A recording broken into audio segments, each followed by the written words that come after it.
wabarakatuh. Alhamdulillah wassalatu wassalamu ala Rasulillah ballaghar risalah wa addal amanah wa nasaha lil ummah wa kashafallahu bihil ghummah wa jahada fi sabilillahi haqqa jihadihi hatta atahu al yaqin. Allahumma salli wa sallim wa barik ala sayyidina Muhammadin wa ala alihi wa sahbihi ajma'in. Subhanaka la ilma lana illa ma 'allamtana innaka antal alimul hakim. Rabbi shrah li sadri wa yassir li amri wahlul 'uqdatam min lisani yafqahu qawli. Allahumma iftah alaina futuhal 'arifin warzuqna fahman nabiyyin wa ilhamal malaikatil muqarrabin wa an tutliqa bihi an alsinatina wa an tufarrija bihi an qulubina wa an tashraha bihi an sudurina wa an tasta'mila bihi an abdanina birahmatika ya arhamar rahimin. Walhamdulillahi rabbil alamin wa ba'du. فإن أصدق الحديث كتاب الله وخير الهدي هدي محمد وشر الأمور محدثاتها وكل محدثة بدعة وكل بدعة ضلالة وكل ضلالة في النار. Dihormati lagi dikasihi tuan-tuan dan puan-puan yang dirahmati Allah Azza wa Jalla. Pertama-tama dan yang paling utama, kita mengucapkan segala puji-pujian dan kesyukuran kehadrat Allah Subhanahu wa taala di atas limpah kurnianya yang terlalu besar, nikmat iman dan juga Islam yang dapat mempertemukan kita pada tengah hari yang dipenuhi dengan keberkatan dalam bulan yang penuh barakah, bulan Rejab, dan di mana pada kali ini saya dapat hadir, kalau ikutkannya lebih kurang Tok Mudim terjun lah. Kalau Mak Bidan terjun tu Ustazah, Ustaz Tok Mudim lah kot, Mudim terjun, untuk gantikan Ustaz Mukhtar Senik. Dan kebetulan saya juga free pada kali ini setelah 10 tahun tak datang sini dah, dah 10 tahun dah lebih kurang. InsyaAllah lepas ni pun mungkinlah 12 tahun, 15 tahun jumpa balik insyaAllah tuan-tuan. Hadirin dan hadirat yang dirahmati Allah Subhanahu wa taala, hari ini marilah sama-sama kita lihat dalam kuliah kita mengenai peristiwa yang berlaku dalam bulan Rejab. Tapi saya tak sentuh semualah. Kalau sentuh semua, dia bukan nama kuliah Zuhur dah. Itu kuliah Zuhur campur kuliah Asar, panjang sangat. Sebab peristiwa yang besar dua je sebenarnya kan. Dalam bulan Rejab ni perang Tabuk, kemudian peristiwa Isra' dan Mi'raj. Tapi kalau ikut kronologinya Isra' Mi'raj, kemudian barulah berlaku perang Tabuk. Sebabnya sebelum hijrah Isra' Mi'raj, lepas hijrah ialah perang Tabuk. Walau bagaimanapun, di sini juga ingin saya mengulas sedikit sebanyak. Maklumlah orang ilmu tak banyak, jadi nak terang sedikit pun nak kata sebanyak pun tidak, sedikit pun tidak. Tak tahu nak kata macam manalah. Kadang-kadang benda ni kita dengar macam berulang-ulang, tapi lah sebab dia berulang setiap tahun, mungkin di kalangan kita ada yang bukan dia lupa tapi tak ingat, jadi kita ingatkan semula lah. Terutamanya yang ceramah ni pun bukan ingat pun. Jadi surah At-Taubah ayat yang ke-36 ni cerita pasal bulan haram. Rejab ni bulan haram, jadi inna iddatash syuhuri 'indallahi 12 syahra fi kitabillah yauma khalaqas samawati wal arda minha arba'atun hurum. Zalika ad-dinul qayyim fala tadhlimu fihinna anfusakum wa qatilul musyrikina kaffah kama yuqatilunakum kaffah wa'lamu annallaha ma'al muttaqin. Sesungguhnya bilangan bulan di sisi Allah dalam semasa, bukan dalam kitab sebenarnya tau, bukan maksudnya kitab dalam Quran, maknanya semasa dalam pengetahuan Allah, dalam kitab Allah tu, dalam ketentuan Allah, ulama tafsir kata kan, masa Allah nak jadikan langit dan jadikan dunia ini adalah 12 bulan. Di antara 12 bulan itu ada yang Allah pilih sebagai 4 dia bulan haram, iaitu bulan Rejab. Kan? Kemudian nanti kita akan bertemu dengan satu bulan lagi, Zulqa'dah. Kemudian Zulhijjah, kemudian bulan Muharram. Ini Rejab, Zulqa'dah ataupun Zulqa'dah, kemudian Zulhijjah, kemudian bulan Muharram. 3 ni direct. Daripada Zulqa'dah, Zulhijjah dengan Muharram ni direct. Kan? Tapi yang Rejab ni dia berasingan. Sebab lepas Rejab Syaban, lepas Syaban Ramadan, lepas Ramadan bulan Syawal. Lepas Syawal baru Zulqa'dah. Baik. Kemudian Allah kata demikianlah itu Islam adalah merupakan agama yang cukup lurus, benar, hak, betul. Maka janganlah kamu menganiayai diri kamu pada bulan-bulan tersebut dengan melakukan dosa. Dan perangilah orang-orang musyrikin secara keseluruhannya jika mereka memerangi kamu. Bagaimana mereka memerangi kamu seluruhannya? Ketahuilah sesungguhnya Allah bersama dengan orang-orang bertakwa. Yang mengagungkan bulan haram ni adalah orang-orang zaman jahiliah dulu. Islam datang lalu Islam mansuhkan, iaitu tidak dibenarkan berperang dalam bulan haram. Dulu, sekarang dibenarkan. Mana Islam mansuhkan, bukan kesemuanya, sebahagian sebenarnya. Kehormatan itu mana tidak berlaku peperangan. Ada orang kata jangan perang, jangan bergaduh, ni bulan Rejab. Sebenarnya dia jangan bergaduh ni tiap-tiap bulan. Tiap-tiap hari. Itu dia. Dia tak ada kena-mengena bulan Rejab tak Rejab ni. Sebab dia kata bulan haram jangan perang. Tak, itu dimansuhkan. Sebab Allah kata dah, perangilah orang-orang musyrikin secara keseluruhannya sebagaimana mereka memerangi kamu secara keseluruhannya. Itu memerlukan kepada penghuraian secara ilmiah. Maksud saya ilmiah tu kena dihubung kaitkan dengan tafsir, kena diperhalusi ayat-ayatnya. Maka hujah-hujah secara ilmiah tu maknanya makan masa yang panjang, ataupun dalam bahasa lainnya kena ada wujud kuliah tafsir khas tentang ayat-ayat pengharaman tersebut dan juga pemansuhannya. Jadi cuma secara ringkasnya tersebut hukum tu sudah tiada lagi. Cumanya bulan haram ni antara yang dipanggil sebagai bulan yang dimuliakan Allah Ta'ala saja. Maka amalan-amalan khusus untuk bulan Rejab memang tak ada, tapi bulan haram dia ada, termasuk Rejab lah, iaitu puasa bulan haram tu je.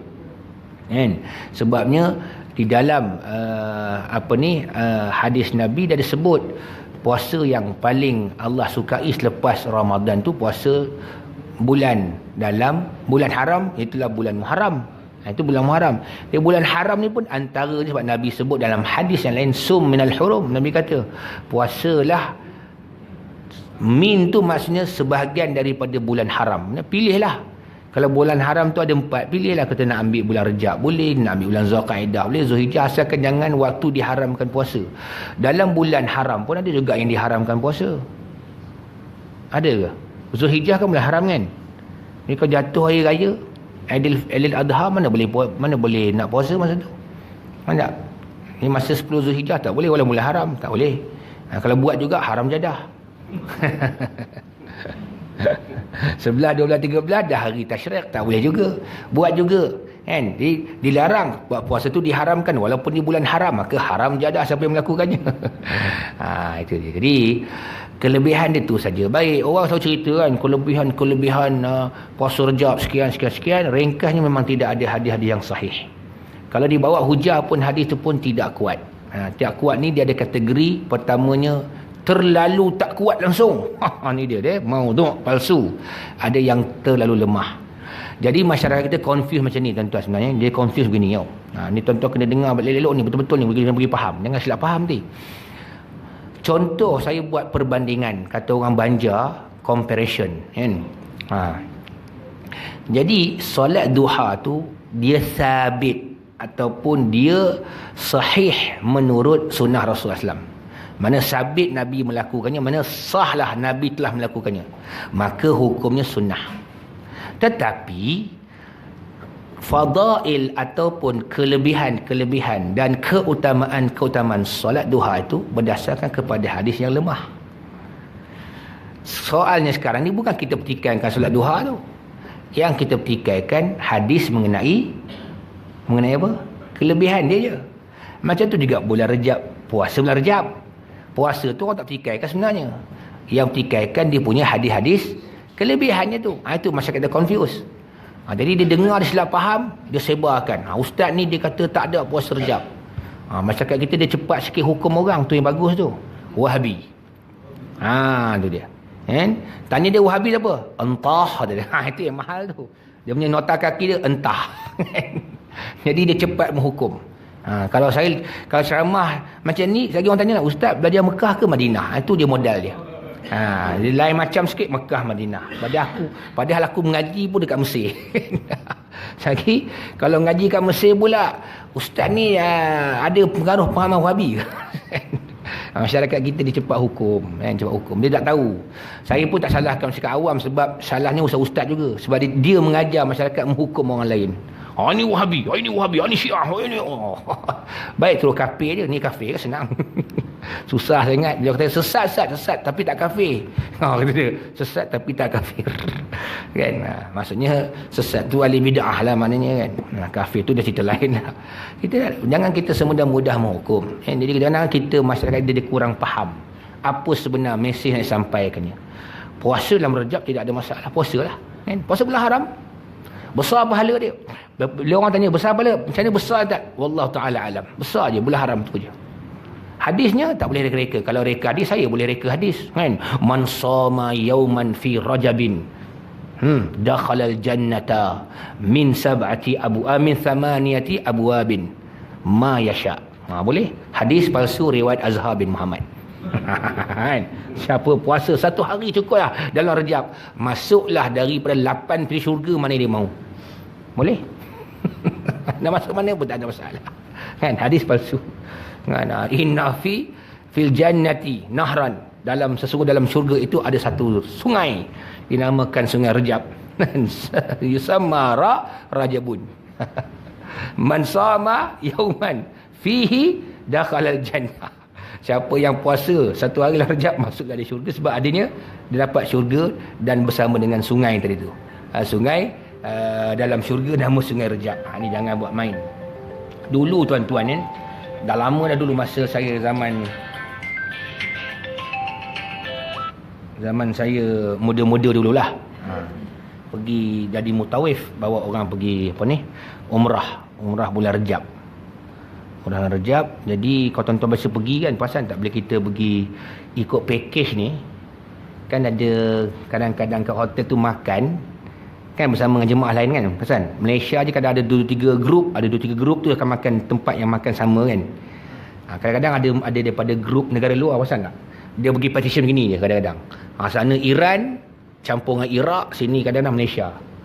Masa saya ambil makanan tu, saya ingat lagi bulan Rejab, dia baca hadis-hadis palsu tau. Dia baca hadis pasal Tok Syekh dia Arab Iraq rasanya. Sebab dia punya cakap tu pun, tapi dia campur Parsi lah. Sebab mungkin ada jemaah yang Parsi tu kan. Syiah, dia baca hadis-hadis tu dalam bahasa Arab. Saya dengar, sebiji macam dalam kita hadis palsu. Tapi bagi dia sahih. Jadi saya terkejut kan. Kita intai tengoklah, patutlah semua hadis tu dia kata sahih. Bagi kita ahli sunnah tu adalah hadis tu palsu, bagi dia sahih. Gitu. Itu cerita dia lah. Saya tak tuduh pun orang yang campur cakap itu. Syiah tak. Kadang-kadang pasal masalah hadis ni, perawi tak sama tau. Perawi bagi kita ahli sunnah, perawi dia diterima. Bagi Syiah ditolak. Bagi kita ditolak, bagi dia diterima. Tu dia berbeza. Jadi saya pun tak pasti yang hadis tu orang Syiah pakai. Dia pakai hadis tu juga. Hadis-hadis tu dianggap baginya sahih. Segala hadis-hadis yang palsu dalam bab kelebihan bulan Rejab. Jadi tuan-tuan, puasa dalam Rejab ni, puasa bulan haram, besar pahala dia. Nak puasa. Tak ada masalah. Tak puasa pun tak apa. Pesan saya satu je. Orang puasa sunat ni bagus. Ada pahala. Tapi kadang-kadang dapat dosa. Sebab bila dia puasa dia penat, dia terus kita panggil, sini panggil apa ni? Punch in. Dia punch in lagi, dia lepak main duha dekat surau tu, dia tidur. Kan? Jadi dia curi masa untuk berehat kadang-kadang. Malam tadi dah siapkan mulai sekali kan. Itu je masalah dia. Itu Al-Iz bin Abdul Salam, seorang ulama tasawuf daripada dia asal Mesir. Dia kata apa? Dia kata kadang-kadang puasa sunat ni jadi tukar jadi haram pada. Sebab bila kita mengabaikan yang wajib demi nak menjaga yang sunat. Dia kena buka pula pengajian fiqhul awlawiyat, fiqh keutamaan. Dia nak kejar sangat yang sunat tu sampai buat benda yang tinggal yang wajib, jadi dah dosa dah dia. Ada kadang-kadang dia pun mengantuk kat pejabat, jap aku nak pergi tandas, tengok surau pun lain clear je kan, baring sekejap je, 2 minit je, tengok 2 jam kan. Itu. Ataupun kalau Is bin Abdul Salam kata sampai dia puasa sunat tu dah lemah dah, solat yang wajib pun dah buat ala kadar je. Nampak tak? Macam orang sakit uzur, tak boleh kan.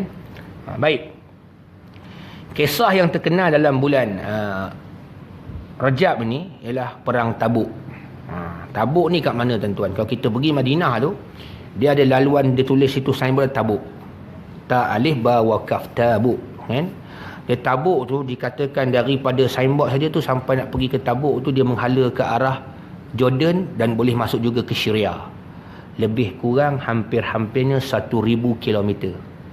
Suatu jemaah daripada Syam, daripada Syria, Jordan dan Palestin, mereka akan masuk melalui Tabuk. Jadi sejarah ni kita tahu zaman sekarang mudah sebab dah ada signboard ataupun Google. Tuan-tuan bayangkan zaman dulu Google tak ada, signboard pun tak ada. Macam mana ulama dulu boleh tahu yang ni Tabuk yang dikisahkan dalam Quran, yang ni kaum Nabi Hud kan, kaum Ad dan Samud kan, Nabi Saleh mana tempat dia. Rupa-rupanya dia orang belajar ilmu pemetaan daripada tamadun luar dulu. Dia ambilnya Greek dengan tamadun apa lagi barat lah maknanya kan, Eropah. Maka mereka terjemahkan buku-buku tu dalam bahasa Arab. Lepas tu bila zaman kurun yang ke-13 jatuhnya, mundur ni bukan 13, 14 dan 15, Eropah mundur, dia curi balik ilmu-ilmu tu yang diterjemahkan daripada bahasa Arab dalam bahasa Latin. Tidak macam nak tahu miqat makani kita.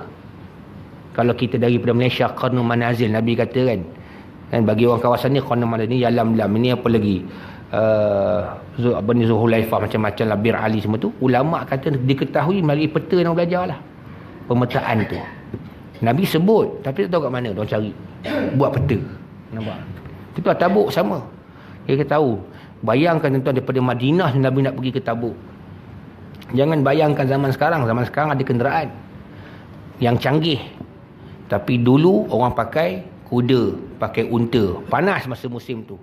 Surah At-Taubah 38-39 Allah sebut, ya ayyuhallazina amanu ma lakum idza qila lakum unfiru fi sabilillahi thaqaltum ilal ardi araditum bil hayatid dunya fil akhirah fama mata'ul hayatid dunya fil akhirah illa qalil illa tanfiru yu'adzibkum azaban alima wa yastabdil qauman ghairakum wala tadurruhu syai'a wallahu ala kulli syai'in qadir. Dalam ayat ni banyak mesej yang Allah sampai kepada kita. Allah tak sebut secara terus terang ni kisah perang Tabuk, tapi ulama mentafsirkan ayat ni mengenai kisah perang Tabuk.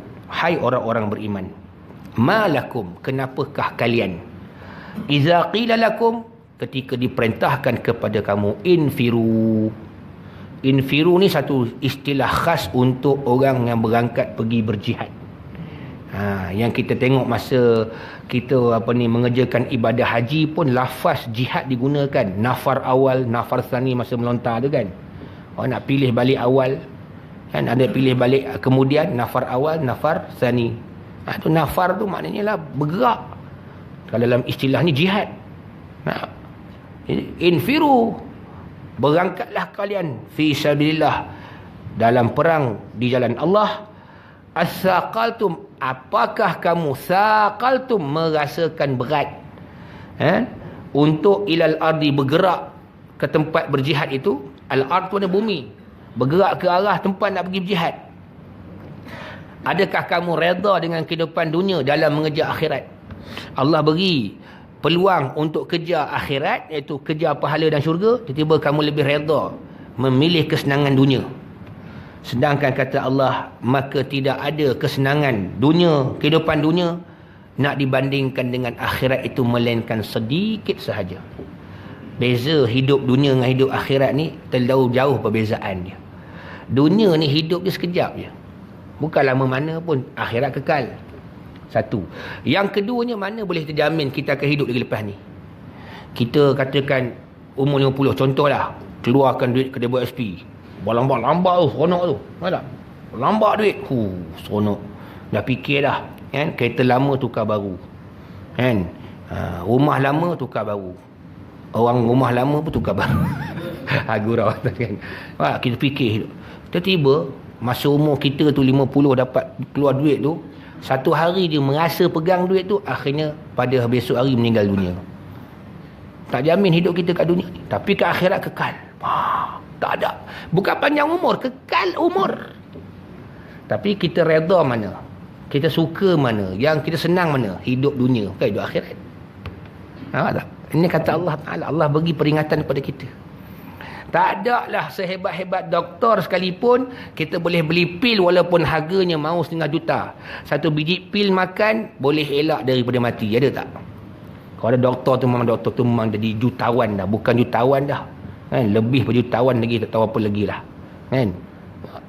Satu pil ni pakcik makan je. Kan? InsyaAllah tak mati sampai bila-bila. Tak ada. Kan? Atau paling kurang pun lambat sikit lah mati. Tak ada. Itu dia parah dia sekalian. Kan? Baik, Allah kata apa? Sekiranya kamu tidak bergerak berjihad, kamu akan diazab dengan azab yang terlalu pedih, dan Allah gantikan satu kaum yang selain kamu menguasai kamu, memerangi kamu, kamu sendiri pun tak akan dapat mengalahkan mereka sedikit pun. Dan Allah tu maha berkuasa di atas segala sesuatu. Apa yang saya nak sebut tadi, yang saya sebut tadi, mesej yang Allah sampaikan ialah, bila tiba masa wajib kita berjihad, memerangi musuh, dia tak kata tunggu kuat, tunggu ramai, tak. Musuh saja memerangi kamu, kamu perang dia balik, lawan dia balik. Kalau kamu tak buat, dia akan menguasai kamu.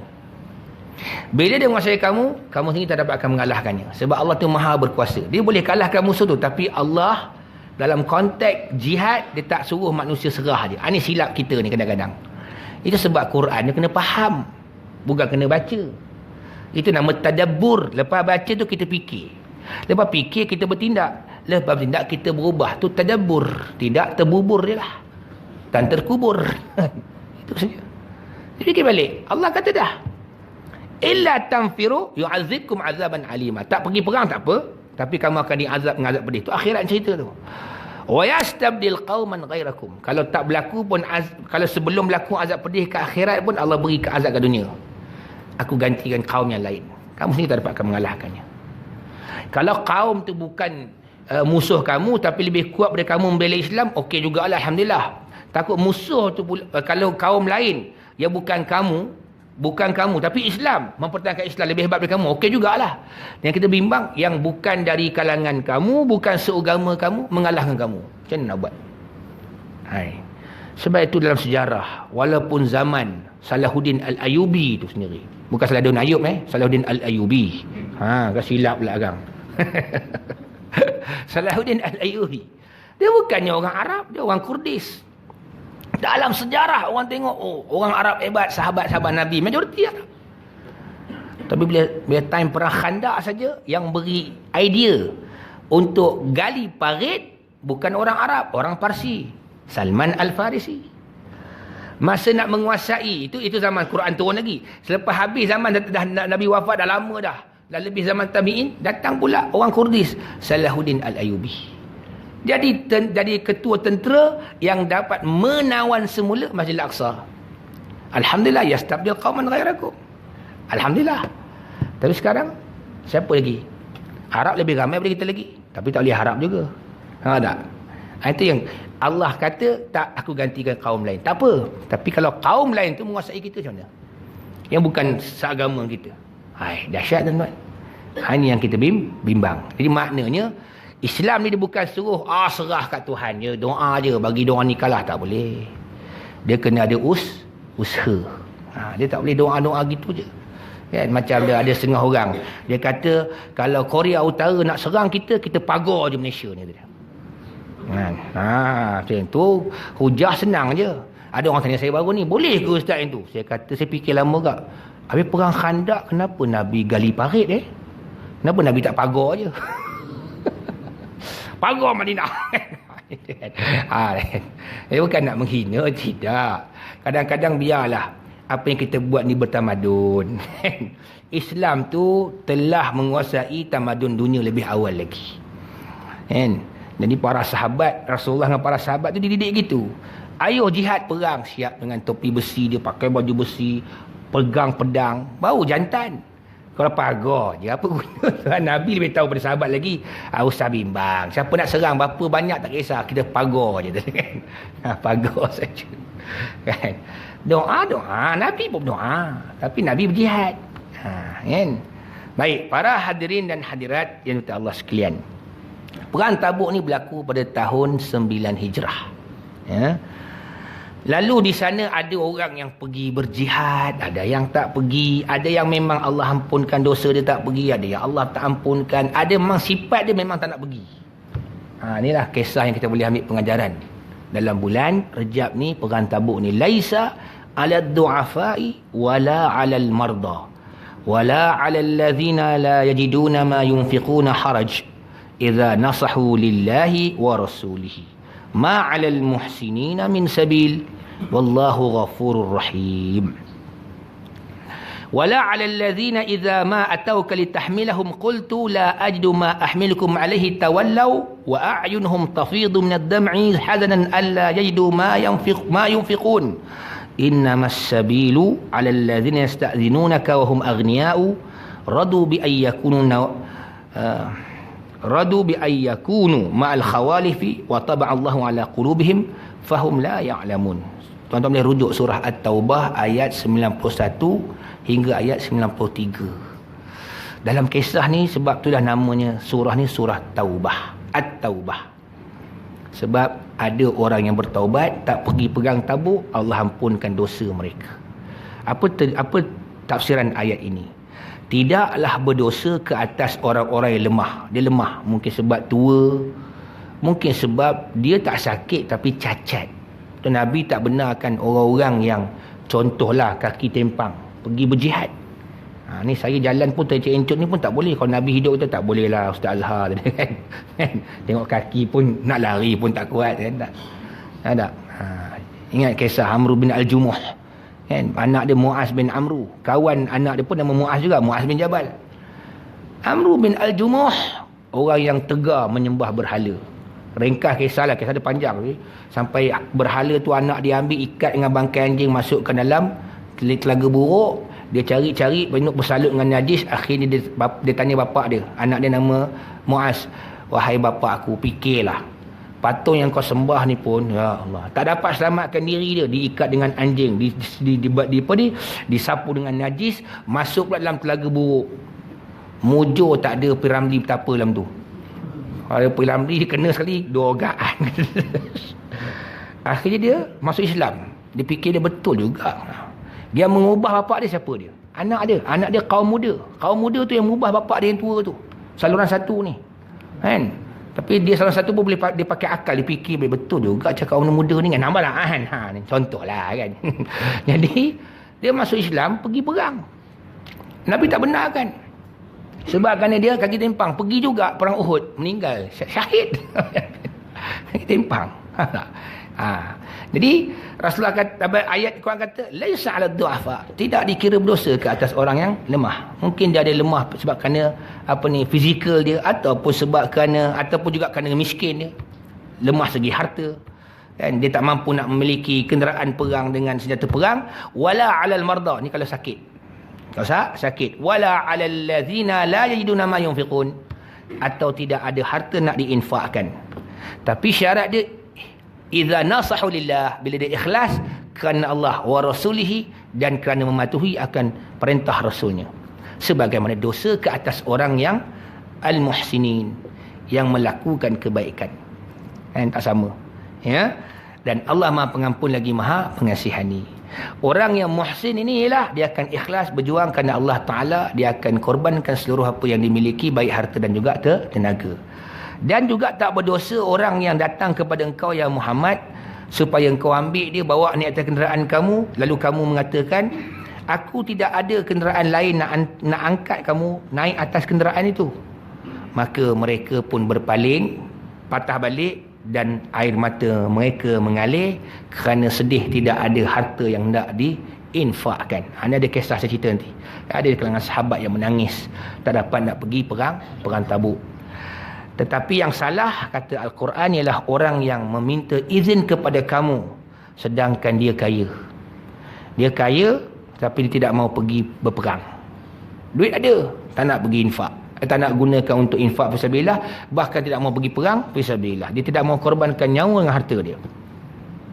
Dia lebih reda, Quran kata, duduk bersama dengan orang-orang yang menentang akan perintah Allah dan Rasul, mana tidak mau berjuang bersama-sama mereka. Tengok, ada dalam Islam ni, dia perjuangan ni kena duduk sama orang yang nak Islam. Jangan duduk dengan orang yang tak mau Islam. Dia duduk juga, dia kata taklah, kalau kita duduk dengan diorang ni, tengok diorang ni ramai, yang ni Pak Lebay ni tak ramai, dia ni kan campur macam-macam, liberal ada, LGBT ada kan. Tapi diorang ni bagus kan. Mentang kezaliman. Ya betul, mentang kezaliman tu betul kita nak, tapi cara salah. Matlamat betul, cara salah. Islam tak menghalalkan cara walau matlamat betul. Itu kena kuliah lain pula lah. Tak panggil ustaz lain nanti.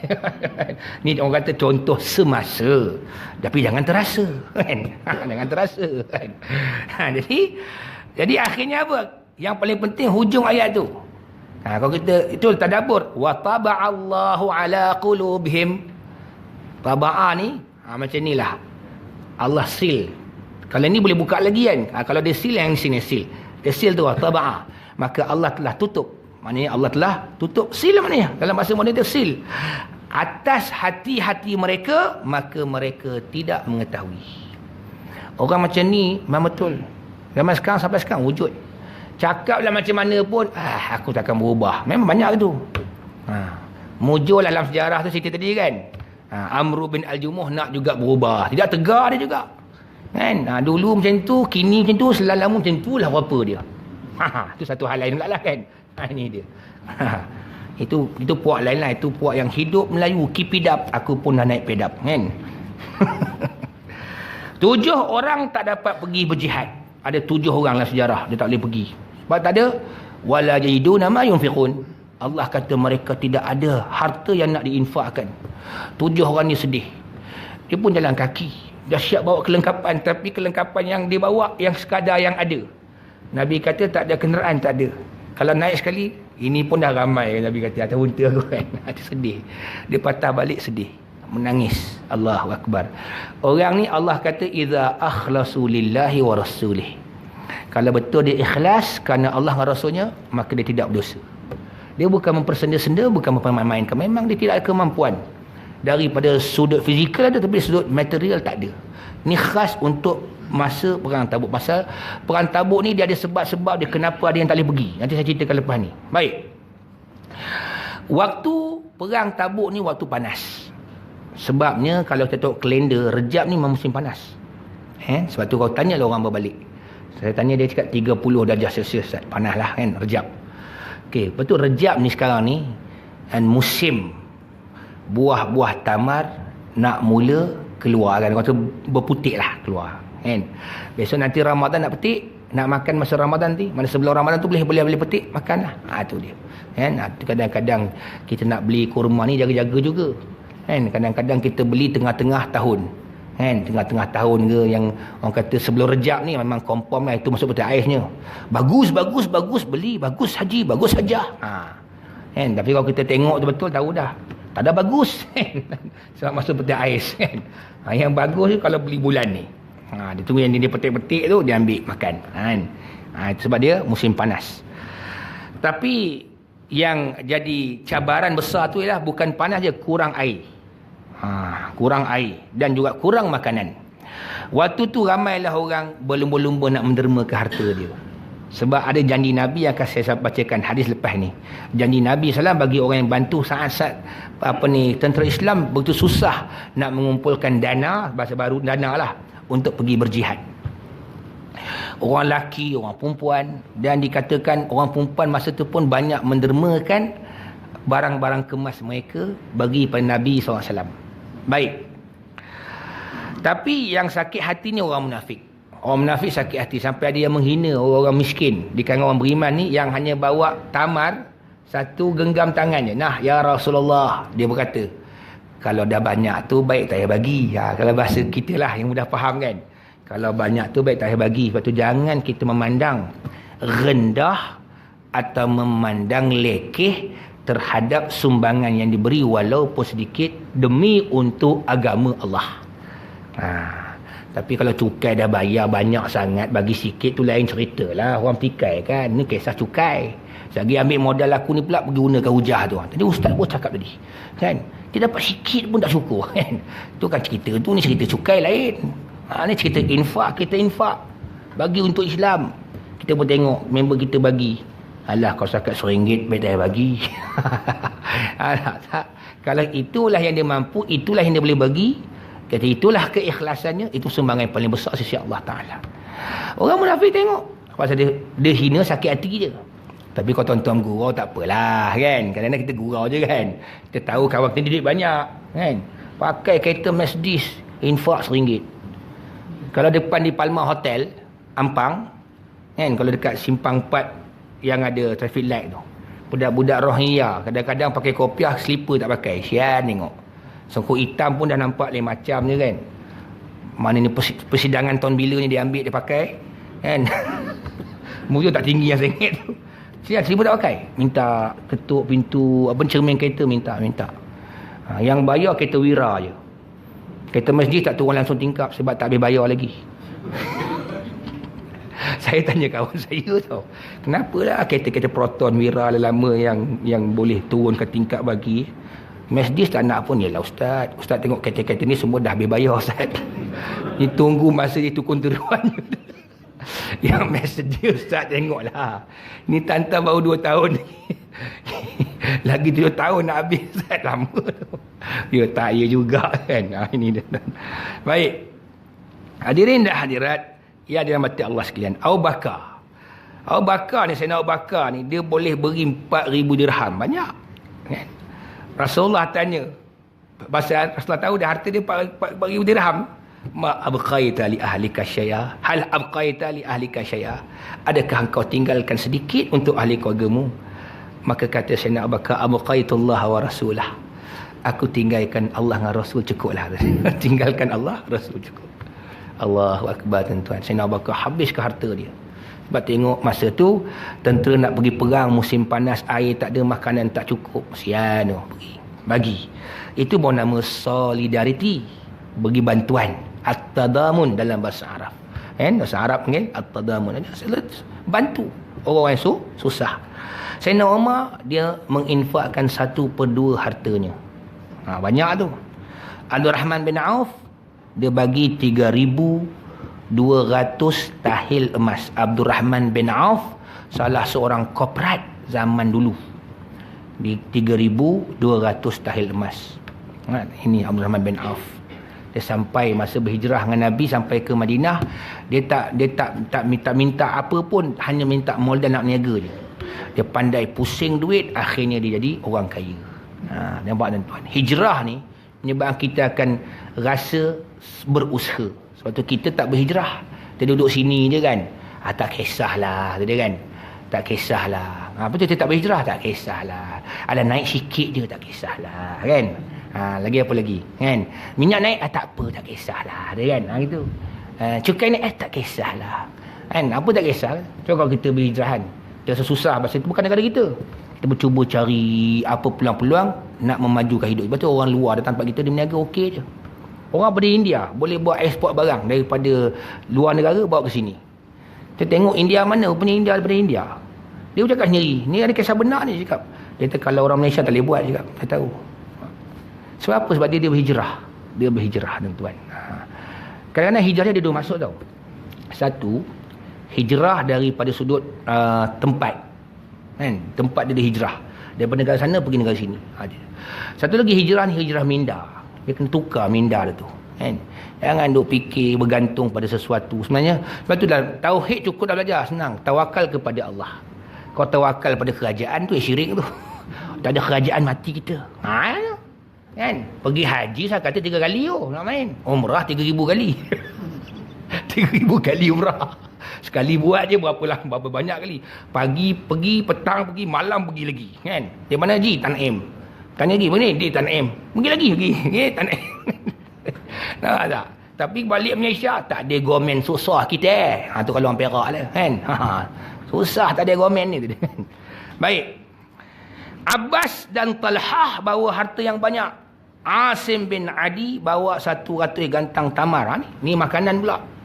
Kemudian ada orang Ansar bawa secupak tamar. Ni secupak dia bawa. Kan? Ini kayak orang susah lah. Nabi pun kata, tengok semua ramai infak. Man jahaza jaishal usrati falahul jannah. Siapa yang bantu tentera yang susah, maka baginya syurga. Ini baru sahih hadis dia. Tak? Sahih. Bantu tentera dalam keadaan susah. Kalau katalah pejuang-pejuang Islam tu perlukan senjata, bagi senjata. Kita pejuang Islam tu nak senjata, kita pergi bagi dia makanan. Dia makanan tempat aku banyak ni. Aku nak senjata je. Itu contoh lah. Jangan tuan-tuan lepas dengar lah. Ini mesti ISIS ni ustaz ni. Sudah. Sebab salah sama sekarang kan. Kita jihad sikit ni ada nampak-nampak macam berbaur-baur. Hizbut Tahrir. Ni bahaya kan. Baik. Jadi Tabuk ni tadi lokasi dia perjalanan di antara Madinah dan Damsyik, antara Syria, Damsyik, Dan sebab perang tu, ini sebab cabaran tentera kafir di bawah pemerintahan Rom, bukan kecil anak tu, dia lebih kurang macam Amerika lah. Sebab kalau di sebelah timur Parsi, di sebelah barat Rom ni macam Amerika lah sama sekarang. Dia cabar. Raja Hercules ni, Rom ni, dan beragama Kristian, dia cabar. Dia ajak orang-orang yang seagama dengan dia walaupun orang Arab. Itu orang-orang yang tinggal di Kepulauan Arab lah, atau semenanjung Arab yang Kristian. Dia kata apa? Ayuh bersama kami memerangi Madinah. Dia sekarang masalahnya kalau perang ni melibatkan orang kafir tak ada masalah sebenarnya. Jelas yang ni kafir lawan. Masalah yang bergabung dengan orang-orang kafir ni adalah orang-orang Islam. Tetapi bukan saya gelar. Sejarah menggelarkannya ulama. Tapi mereka pun berdasarkan kepada Al-Quran. Siapa dia? Munafik. Golongan munafik ni bersatu dengan orang kafir bagi menghentam Islam. Bukan bagi menghentam Arab. Jangan salah faham. Bukan menghentam Melayu. Bagi melawan Islam. Ini dia. Madinah ni dalam sejarah kata bukan besar kecil je kan. Nabi merintah Madinah. Jadi kisah yang paling mudah tuan-tuan faham. Selepas hijrah, Islam kuat dekat Madinah. Islam kuat pun hanya bilangan orang Islam berapa? Tak sampai 30%. Tapi kekuatannya ada. Sebab orang kafir tidak mendominasi Madinah. Orang Islam. Yahudi, saya lari sikit ceritalah. Walaupun tak ada kena-mena dengan Tabuk tau. Yahudi pandai. Dia nak hasut bagi orang-orang Ansar dengan Muhajirin bergaduh kan susah. Orang Muhajirin dalam bahasa muda ni pendatang lah kan. Bukan saya nak menghina Muhajirin, tak. Muhajirin sahabat tuan, nak cerita. Dia pendatang. Orang Ansar penduduk tetap, penduduk asal Madinah. Okay. Ada satu kolam air. Bagi ternakan yang mereka ternak tu minum kat kolam yang sama. Orang Ansar bawa lah unta dia, kambing dia, apa sajalah ternakan dia minum. Orang Ansar pun bawa, Yahudi pun bawa sekali. Dan bekalan minuman tu percuma. Tak ada keluar bil setiap bulan bayar, tak ada. Tu. Itu kebajikan yang dibuat oleh Nabi. Itulah contoh negara kebajikan. Ini hantam elektrik tinggi, air tinggi, tiba-tiba cakap kita negara Islam, piagam Madinah. Madinah mana yang ikut kan? Jadi Yahudi pandai. Yahudi kata orang Ansar, tak nampak tu. Apa dia kata orang Ansar? Orang Muhajirin pendatang gunakan sewenang-wenangnya air ni. Bagi ternakan dia minum, dulu merempat susah, sekarang senang. Kau tak rasa marah ke? Siapa yang bakar semangat asabiah? Yahudi. Mula bergaduh. Itu Nabi tengok kenapa bergaduh. Orang Ansar bela orang Ansar, orang Muhajirin bela orang Muhajirin tanpa selidik. Pasal apa bergaduh? Nabi kata aku masih lagi hidup. kamu masih lagi buat lagi seruan jahiliah ni, nampak? Ini dia. Ya, orang Islam hari ni bergaduh sebab Yahudi sebenarnya. Dia bangkit kan perbezaan mazhab, benda-benda kecil. Nampak tak? Benda-benda itu dia nak supaya kita bergaduh. Kita lupa musuh kita, sasaran kita ya Yahudi. Baik, hadirin hadirat minta Allah sekalian. Jadi masalah sekarang ni ialah orang munafik. Dia bergabung dengan siapa dia? Dengan Rom. Walaupun kafir, tak kisah. Baik. Jadi mereka nak serang Madinah. Padahal Madinah tu belum lagi menakluki kawasan-kawasan keliling, tak ada. Madinah aja. Dalam peperangan itulah Nabi muncul. Dan dikatakan dalam sejarah berlaku pada hari Khamis. Dan ramainya tentera tu pada masa tu paling ramai dalam sejarah 30,000 tentera yang keluar nak pergi perang. Paling ramai dalam sejarah. Tetapi para sekalian, sebab kerana orang-orang munafik ini bagi laluan untuk orang-orang Rom masuk buat intipan. Sebab kena masa, saya bacakan saja dia punya nombor ayat dia. Tuan-tuan rujuk dalam surah At-Taubah 107-108, iaitu Masjid Dirar. Masjid yang Nabi bakar lepas balik daripada perang Tabuk. Sebab masjid ni tujuan dibuat ialah orang-orang Rom datang masuk dalam masjid, jadi orang sangka dia orang Islam juga. Rupa-rupanya dia nak susun strategi nak langgar Madinah, atau kita panggil nak membuat strategi memerangi Madinah daripada dalam. Siapa yang bersebahat dengan dia? Orang munafik. Betul tuan-tuan tengok secara umumnya dalam dunia ni, kalau ada negara Islam bersebahat dengan musuh Islam, sama ada Yahudi atau Nasara, bagi memerangi orang-orang Islam, gerakan Islam, parti Islam, secara dunia ni dia kerjasama dengan Amerika ke Yahudi. Itulah confirm contoh orang munafik yang Al-Quran sebut. Lepas tu aku kata, hidup bersama Quran, kita baca kita nampak, oh patutlah Quran dah sebut lama dah. Ini perangai orang munafik. Nampak para ni sekalian. Betul ikhwan muslimin dekat Mesir jatuh. Tak lama merintah. Cuba jatuhkan Turki, tapi sebab Turki ni dia pandai. Kan? Dia walaupun Islam, tapi dia nak tukar corak yang lama sekular kepada Islam tu memakan masa. Nak tak? Jadi dia pandai. Dia pandai tarik tali. Nak tarik tali. Ini dia. Kalau tidak habis. Tapi tak boleh salahkan ikhwan muslimin. Ikhwan muslimin betul lah, tapi sebab kerana kekuatan luar bantu. Jatuhkan juga. Sebab tu orang kaji sejarah As-Sisi siapa dia? Ada kena-mena dengan Yahudi. Baik tuan-tuan. Memang macam tu. Memang tu sejarah dia begitu. Abdullah bin Ubay bin Salul ketua munafik. Dan orang-orang munafik lain yang memang tak pergi perang sebab mereka memang tidak mahu menyebelahi tentera Islam. Bahkan mereka mahu menyebelahi pihak Rom bagi menghentam Islam. Mereka berkumpul dekat rumah Suwailim al-Yahud. Suwailim al-Yahudi di Yahudi. Duduk kat rumah tu tak nak pergi perang. Menyuruhlah. Jadi Rasulullah hantarkan Talhah dan para sahabat untuk bakar rumah tersebut. Maka ramailah lari dan ada yang patah kaki. Bayangkan. Patah kaki tu. Orang tak sembahyang jemaah pun Nabi ancam dia nak bakar. Tapi tak pergi perang, bakar terus rumah tu. Dan kisahnya tuan-tuan, sebab masa tak mengizinkan. Jadi 2 hingga 3 orang berkongsi satu unta. Bayang-bayangkanlah. Nak pergi perang, kemudian unta tak cukup masa tu. Makanan tu 2 hingga 3 orang kongsi sebiji tamar. Sahabat dah lapar sangat, minta izin kat Nabi, sembelih unta, Nabi izinkan. Dan Nabi pergi kat Tabuk tu pun kata sejarah 13 hingga 19 hari. Dan Nabi balik masa tu dah Ramadan dah. Tu Ramadan orang panggil bulan kemenangan.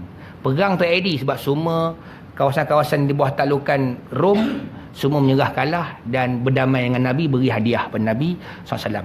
Jadi orang tak pergi perang, Allah ada yang diizinkan oleh Nabi. Ada orang yang uzur, memang dia orang ni tak cukup kelengkapan. Ada orang yang berdosa sebab tak pergi, walaupun dia tak munafik tapi dia dipulaukan selama 50 hari. Dan ada yang keempat ni, orang ni memang munafik, memang tidak akan pergi perang sampai bila-bila. Okay, tuan-tuan, pengajaran yang boleh kita ambil, Islam ni memang akan diperangi oleh musuh-musuh dia, luar dan dalam. Dia musuhnya ada 2. Musuh dalam selimut, musuh luar selimut. Dua-dua bahaya. Kan? Musuh luar selimut ni dia ambil tanah sampai habis. Yang dalam selimut ni lain pula. Kan? Dia lain pula. Kan? Dia ambil apa lagi tak tahulah. Macam-macam dia ambil. Kan? Mungkin dia ambil bentuk harta. Akhirnya dia menguasai lah. Dia dua ni musuh. Kita ni silap kadang-kadang. Kita panggil kafir harbi tu yang musuh yang duduk luar tu. Kita lupa yang dalam selimut tu pun harbi juga. Kan? Syukur sampai tuan-tuan mudah-mudahan faham lah kan. InsyaAllah kalau nak faham lagi, kena panggil sekali lagi lah. Lebih lambat lagi lah 10 tahun yang akan datang. InsyaAllah. Macam biasa kita ada bentang sejadah tuan-tuan. Bagi tuan-tuan perempuan nak infak bantu sekolah kami Mahat Tafiz Darul Azhar dekat Serdang. Sekarang kami dapat masjid diorang infak. Dia bagi infak agak lah, wakaf untuk sekolah. Jadi dia wakafkan masjid saja, masjid lama Serdang, masjid komplek pertanian tu yang dibuat baru, dia bagi kami tu. Jadi kami nak maintain untuk bayar duit api, gaji staff tu sajalah, dan kemudian sumbangan pada masjid. Jadi tuan-tuan kami kumpulkan infak tu untuk bantu sekolah kami lah. Jadi tuan-tuan Mahat Tafiz Darul Azhar dekat Serdang. Jadi tuan-tuan yang infak bantu sekolah yang diasaskan oleh almarhum ayah saya, tuan-tuan kami tetap akan berdoakan bagi pihak sekolah kami, tuan-tuan puan yang menginfakkan, mudah-mudahan panjang umur rezeki, dan insya-Allah bertemu lagi pada kuliah akan datang. Subhanakallahumma bihamdik asyhadu an la ilaha illa anta astaghfiruka wa atubu ilaik, wa billahi taufiq wa hidayah. Wassalamualaikum warahmatullahi wabarakatuh.